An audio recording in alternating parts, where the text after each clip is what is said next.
Election ঠিক টাইমে একদম ফেব্রুয়ারির প্রথমার্ধে হবে।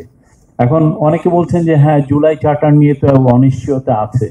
এটা আমি একটা জিনিস আমাদের পত্রিকাগুলোকে আমরা যেটা দেখি এক ধরনের এই ডিবেটগুলো কিন্তু পুরো পৃথিবীতে অনেক জায়গায় 10-15 বছর ধরেও চলে।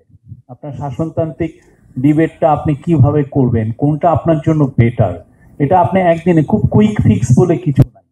আর আমি খসরু ভাই বলেন যে সবাই যদি একই মতে হতো তাহলে তো দেশ বাকশাল হতো।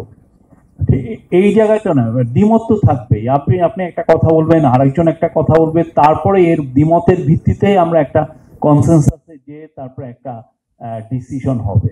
তো এখন যদি পলিটিক্যাল পার্টিগুলো ডিসিশন না নিতে পারে, সেক্ষেত্রে ইন্টারিম গভর্নমেন্টের উপর যেই অর্পিত দায়িত্ব, সেই দায়িত্ব অনুসারে তারা তাদের একটা ডিসিশন নিবে। তো এটা খুব দ্রুতই হবে, এমন যুক্তি নির্ভর। আপনি ইলেকশন ক্যাম্পেইন করবেন, আপনার মূল ক্যাম্পেইনটা এখন সোশ্যাল মিডিয়ায় করতে হচ্ছে।